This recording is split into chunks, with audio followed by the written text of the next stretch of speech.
Hello, good morning students. हमारा next lecture, last class में आपने पढ़ा था capacitor in series, capacitor in parallel. जो सीरीज का फार्मूला था वो क्या था? फार्मूला क्या था? तब तक रिवाइज करें। क्या था भाई? 1/CS किसके बराबर? 1/C1 plus 1/C2 plus 1/C3। ये था कि अगर हमारे कितने लगे हुए कैपेसिटर? 3। अगर n लगे हुए तो प्लस सो ऑन क्या? 1/CN। क्लियर? उसके बाद था कैपेसिटर इन पैरेलल। उसका फार्मूला क्या था? Cp किसके बराबर? C1 plus C2 plus C3। अगर n लगे हुए प्लस सो ऑन क्या? Cn। ये दोनों फार्मूले आपने माइंड में रखने हैं। न्यूमेरिकल आज देखता हूँ, आज भी करवा सकता हूँ, नहीं तो आज हम दो छोटे छोटे टॉपिक पढ़ेंगे, देन कल न्यूमेरिकल करेंगे। लेकिन अगर टाइम है, कम टाइम हुआ, ज़्यादा टाइम हुआ तो हम ये भी कवर कर लेंगे, दो न्यूमेरिकल्स। ठीक है, इधर ध्यान देना, 2 या 3 जितने भी हुए। अब इधर ध्यान देना। नेक्स्ट है हमारे पास capacitance of a spherical conductor. Capacitance, इसका मतलब capacitance of a spherical conductor. हमारे पास यहाँ स्फेरिकल कंडक्टर होगा और हमें क्या निकालना है? कैपेसिटेंस। क्या निकालना है? सी निकालना है। क्या निकालना है भाई? सी। इधर ध्यान देना, आपने एक छोटी सी डायग्राम बनी हुई है, ध्यान देना है।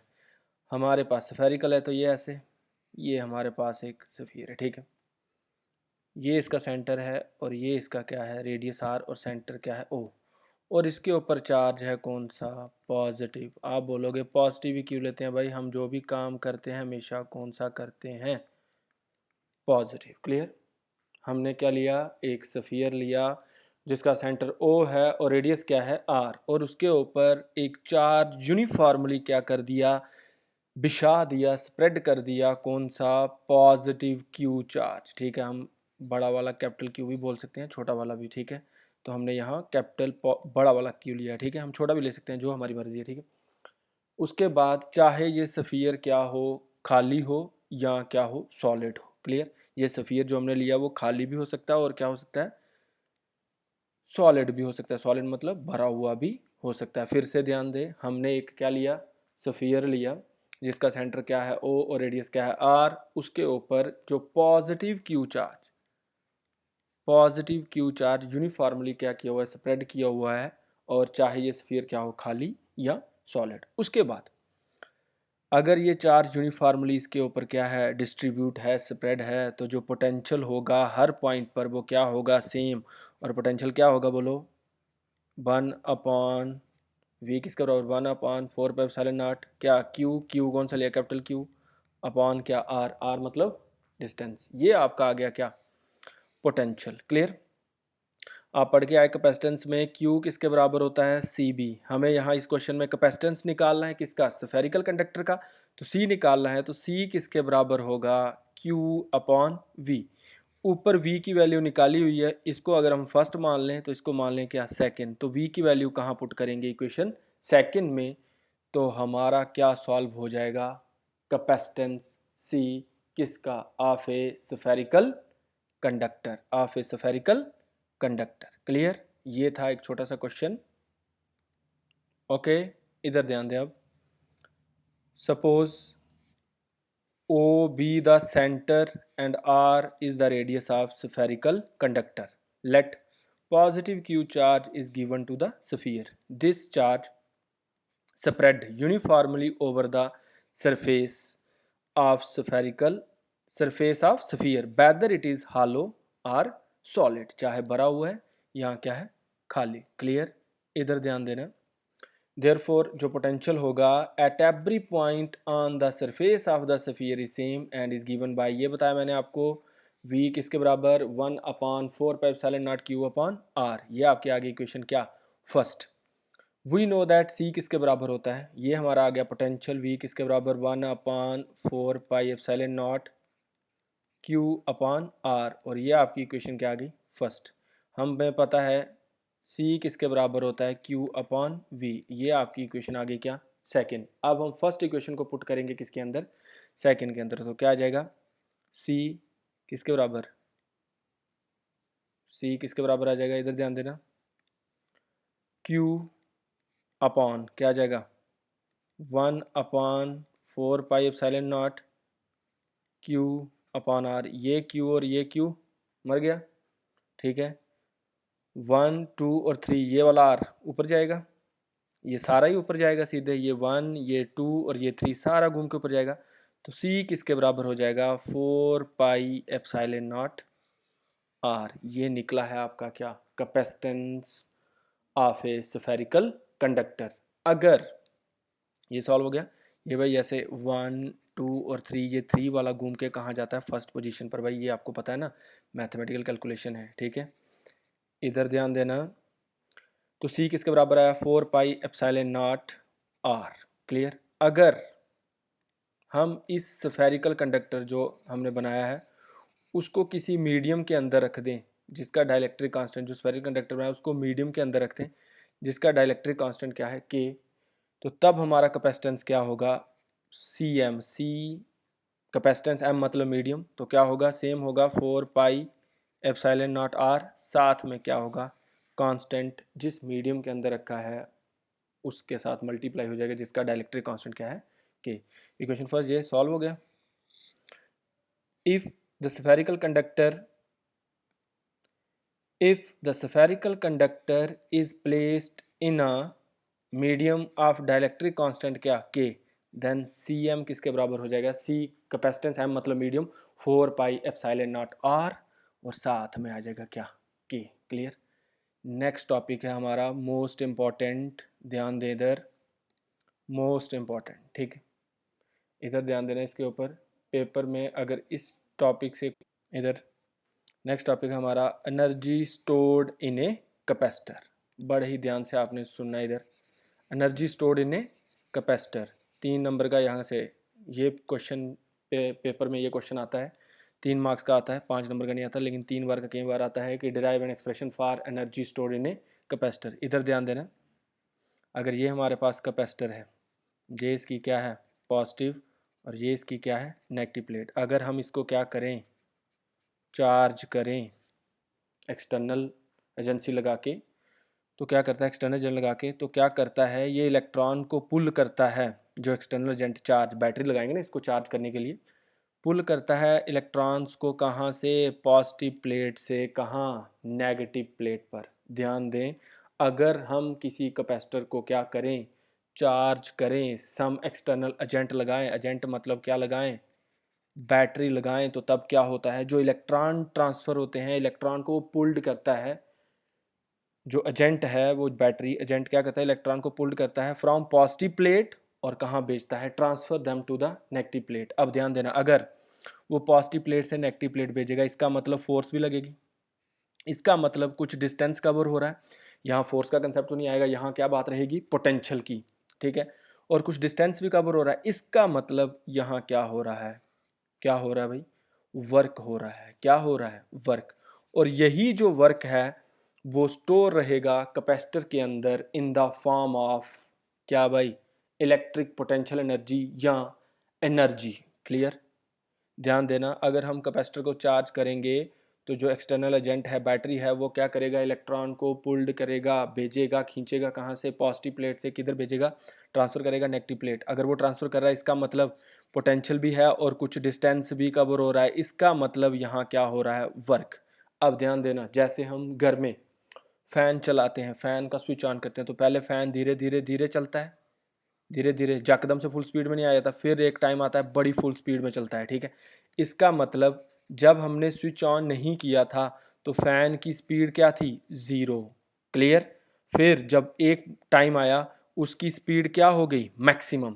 यहाँ भी चार्ज ट्रांसफ़र होगा पॉजिटिव प्लेट से negative plate. Let us suppose that यहाँ टोटल चार्ज क्या है, Q, ठीक है। स्मॉल चार्ज क्या है, DQ आएगा, स्मॉल चार्ज।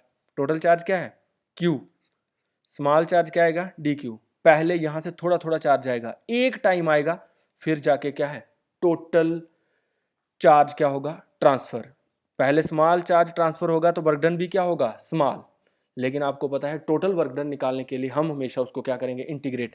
पहले 0 चार्ज रहेगा, जैसे यहाँ स्पीड 0 थी फिर मैक्सिमम, यहाँ भी पहले 0 रहेगा चार्ज फिर मैक्सिमम मतलब Q। इसका मतलब हमें जो स्मॉल वर्क डन होगा उसको इंटीग्रेट करना है, कहाँ से, इंटीग्रेट करना है कहाँ से, 0 से Q, इंटीग्रेट करना है कहाँ से, 0 से Q। फिर से बता रहा हूँ, अगर हम किसी कैपेसिटर को क्या करें, चार्ज करें, तो एक्सटर्नल एजेंट क्या करेगा, इलेक्ट्रॉन को ट्रांसफ़र करेगा कहाँ से, पॉजिटिव प्लेट से नेगेटिव प्लेट। अगर जब वो ट्रांसफ़र कर रहा है पॉजिटिव प्लेट से नेगेटिव प्लेट, इसका मतलब कुछ वर्क डन हो रहा है उनको ट्रांसफ़र करने में, यही वर्क डन स्टोर रहेगा इन the form of electric potential energy. Clear, in the form of electric potential energy. अगर Q चार्ज है, ठीक है, तो पोटेंशियल किसके बराबर होगा, V किसके बराबर होगा, Q अपॉन C। हमें पता है Q किसके बराबर होता है, CV, तो V किसके बराबर होगा, Q अपॉन C। ये पोटेंशियल है। अगर पहले हम स्मॉल वर्क डन निकालेंगे, हमें पता है वर्क डन किसके बराबर होता है भाई, पोटेंशियल अपॉन चार्ज। मैं यहाँ चार्ज मान लेता हूँ, अभी हमने क्या माना, Q, स्मॉल Q माना, पोटेंशियल अपॉन चार्ज, तो वर्क डन क्या आएगा, स्मॉल। नहीं, ध्यान दे, यहाँ थोड़ा गड़बड़ हो गया, एक मिनट, इधर पोटेंशियल होता है work done upon charge. Work done किसके बराबर हो गया, पोटेंशियल इनटू चार्ज। अगर स्मॉल वर्क डन है, डी डब्ल्यू किसके बराबर, V इंटू क्यू, और Q जहां अगर स्मॉल वर्क डन है तो चार्ज भी क्या रहेगा, स्मॉल, तो V की वैल्यू यहां आ जाएगी। फिर से एक मिनट मैं आपको फिर से सारी चीज़ बताता हूँ, इधर ध्यान देना, इधर ध्यान दो, इधर अगर हमारे पास Q चार्ज है, जो पोटेंशियल होगा V किसके बराबर होगा, Q अपॉन C। क्लियर, क्योंकि स्टार्टिंग में जो चार्ज ट्रांसफर होगा वो थोड़ा थोड़ा होगा, इसका मतलब वहाँ वर्क डन भी क्या होगा, स्मॉल। हमें पता है पोटेंशियल किसके बराबर होता है, वर्क डन अपॉन चार्ज। अगर मैं यहाँ से वर्क डन निकालूं, वर्क डन किसके बराबर हो गया, मल्टीप्लाई इसका किसका, पोटेंशियल इनटू चार्ज। अगर यहाँ स्मॉल वर्क डन है dw, तो वो क्या होगा, potential into small charge. Potential हमने निकाला, यहाँ वैल्यू पुट करेंगे, ठीक है, तो हमारा निकल जाएगा क्या, स्मॉल वर्क डन। टोटल निकालने के लिए, क्योंकि स्टार्टिंग में जब चार्ज यहाँ होगा पॉजिटिव प्लेट से नेगेटिव प्लेट ट्रांसफर होगा, तो पहले 0 होगा, फिर जाके वो मैक्सिमम Q ट्रांसफर होगा, तो इसका मतलब स्मॉल वर्क डन तो आ गया। टोटल निकालने के लिए हम इसको क्या करेंगे, इंटीग्रेट करेंगे between limit 0 to Q। Clear, अब इधर ध्यान दें, in the case of charging of a capacitor, some external agent pulled electrons from positive plate and transfer them to the negative plate. Some work is done in transferring this charge, which is stored in the capacitor in the form of electric potential energy. Let small q हमने लिया, be the charge on the capacitor at any time, then potential is given by V किसके बराबर होगा, Q upon C. Small amount of work done in giving additional charge dq is given by dw किसके बराबर, potential into charge. हमें पता है potential किसके बराबर होता है, वर्क अपॉन चार्ज, और वर्क किसके बराबर हुआ, पोटेंशियल इनटू चार्ज। v की वैल्यू ऊपर निकालिए, यहाँ डालेंगे, तो dw किसके बराबर हो गया, q अपॉन c, और क्या, dq।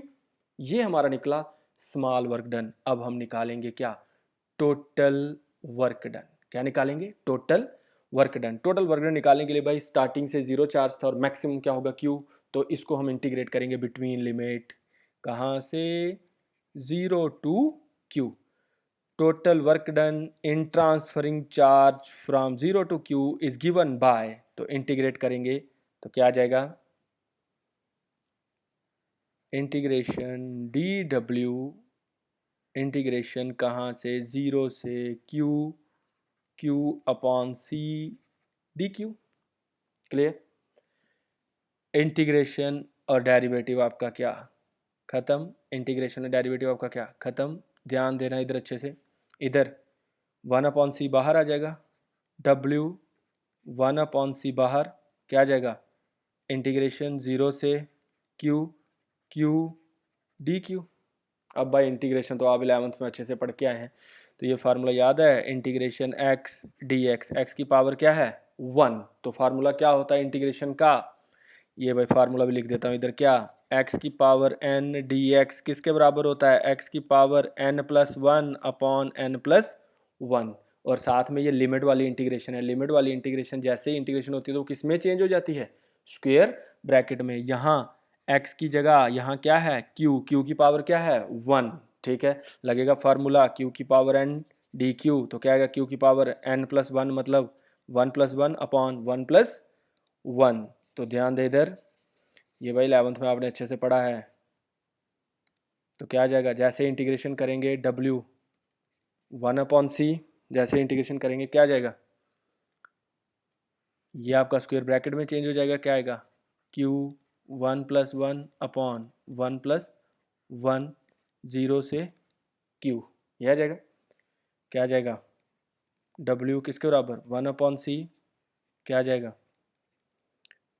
q की पावर 2 अपॉन 2, कहाँ से 0 से q।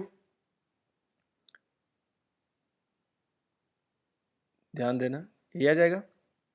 2 को बाहर निकाल देते हैं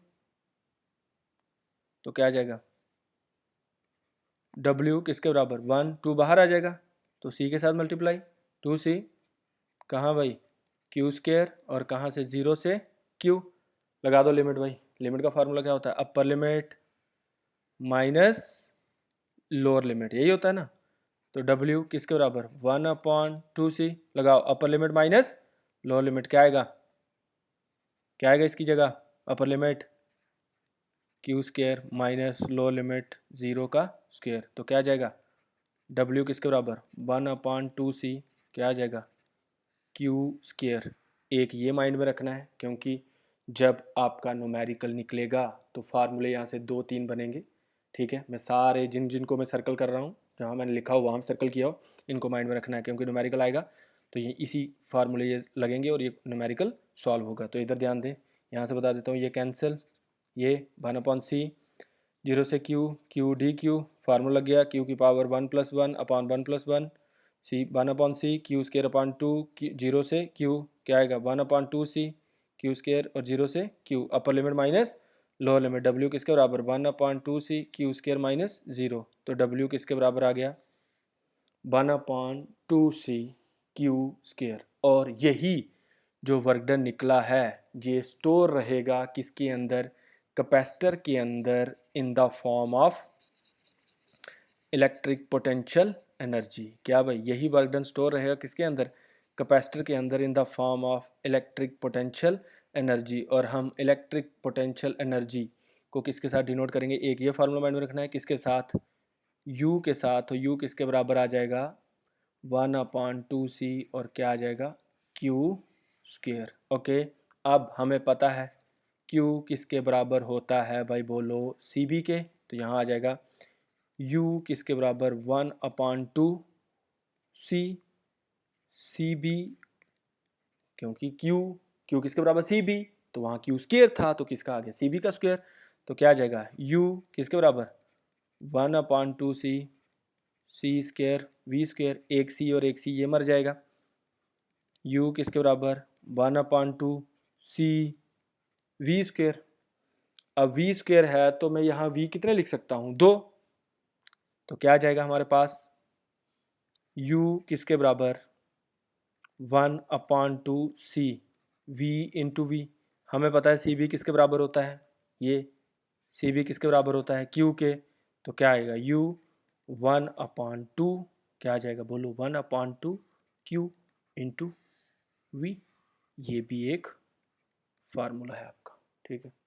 ओके, ये था आपका energy stored in a capacitor. Okay, तो ये देखिए, this work done is stored in the capacitor in the form of electric potential energy. क्या है यू किसके बराबर 1 अपॉन 2 सी क्यू स्क्वायर, और यू किसके बराबर 1 upon 2 C Q square, Q किसके बराबर सी बी, और क्यू की जगह क्या आ गया सी बी का स्क्वायर, एक सी और ये सी मर गया, सी वी स्क्वायर, वी को 2 बार लिख दूंगा, ठीक है। बट सी बी किसके बराबर क्यू के, और यू किसके बराबर 1 अपॉन 2 क्यू बी, यू किसके बराबर 1 अपॉन 2 क्यू वी, किसके बराबर क्यू वी। ये था हमारा, और कौन कौन सा, एक ये माइंड में रखना, और ये हमारा, और साथ यही सेम ये है हमारा क्या भाई, energy stored in a capacitor, और ये वाला फार्मूला भी यूज़ हो सकता है न्यूमेरिकल में, ठीक है।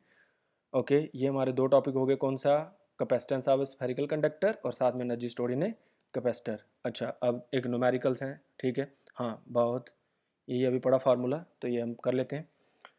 न्यूमेरिकल है a capacitor whose capacity is, capacity मतलब सी कितनी है, 12 microfarad, charged through a potential कितना, 20,000 volt, calculate energy stored in the capacitor. तो हमें यहाँ दिया क्या गया है, C और साथ में V, तो हमें फार्मूला पता है 1/2 CV²। अगर Q दिया हो तो वो फार्मूला लगा लेते हैं हम। हेयर C किसके बराबर 12 माइक्रोफैरेड, 12 माइक्रो का मतलब 10⁻⁶, F फैरेड यूनिट, V किसके बराबर 2000 है, 20 नहीं है, इट्स 2000, मैंने 20 बोला, इट्स 2000, 20,000 लिख लो, आंसर चेंज हो जाएगा और कुछ नहीं, ठीक है। यहाँ 2000 है तो हम 2000 ही पढ़ेंगे, 20 क्यों पढ़ेंगे गलत, ठीक है। और हमें निकालना U, the energy stored in the capacitor is given bye, हमें पता है U किसके बराबर 1/2 CV का स्क्वायर, तो क्या आएगा U 1/2 C इंटू ये C आ गया, इसका स्क्वायर, तो कितना आ जाएगा, 2 का 4 हो जाएगा, 0 कितने थे 3, 6 हो जाएंगे डबल, 1/, ये 2 और ये कट जाएगा, यहाँ आ जाएगा 6, ये इंटू 10 की पावर 6, ये कितना 4, आगे कितने जीरो है 6, तो हम लिख सकते हैं 4 इंटू 10 की पावर 6, ये 10 की पावर 6 माइनस का ये 10 की पावर 6 प्लस का, तो क्या हो जाएगा भाई, ये देख लो यार, 10 की पावर 6 इंटू 10 की power -6, base M power added, 10 की पावर -6 प्लस 6, तो 10 की पावर क्या आ जाएगा 0, anything raise to power 0 is equal to 1, पता चलता है ना आप लोगों को, क्या anything raise to power 0 is equal to क्या 1, ये भाई छोटे छोटे कैलकुलेशन है। तो यहाँ बच गया 6 और क्या 4, ये तो हो गया, तो 6 और 4 से multiply 24, anything raise to power 0 is equal to 1, जो आपका आंसर आया U किसके बराबर 24 जूल। इस तरह कोई भी क्वेश्चन आए आप सॉल्व कर सकते हैं, क्योंकि फार्मूला आपके पास है। क्लियर, ये तो था कि सीधा क्वेश्चन दिया हुआ है। अब आगे देखिए एक और न्यूमेरिकल, बहुत ही प्यारा न्यूमेरिकल, बहुत ही प्यारा, बहुत ही प्यारा, ठीक है। ये इस तरह के बहुत सारे न्यूमेरिकल आएंगे, ठीक है। इस तरह का सेकंड यूनिट में भी आएगा, क्योंकि इनको अच्छे से पढ़ना है, सेकंड यूनिट में बहुत सारे इस तरह के न्यूमेरिकल्स आएंगे, ठीक है। ये जो डायग्राम वाले हैं, यहाँ तो हमें क्या निकालना है C, सेकेंड यूनिट में निकालना होगा R रेजिस्टेंस, वो बताऊंगा जैसे जैसे हम आगे पहुँचेंगे। बस आपका 1-2 दिन में सेकेंड यूनिट स्टार्ट हो जाएगा, ठीक है। सेकेंड यूनिट बहुत ही आसान है, 10-15 दिन में ख़त्म हो जाएगा, ठीक है। इधर ध्यान दें अब, next calculate the equivalent capacity between A and B। ये आपका A है और ये है आपका B पॉइंट, इसके बीच यहाँ ये आपका C1 है। मैं आपके लिए डायग्राम बना देता हूँ यार, ये एक कैपेसिटर, ये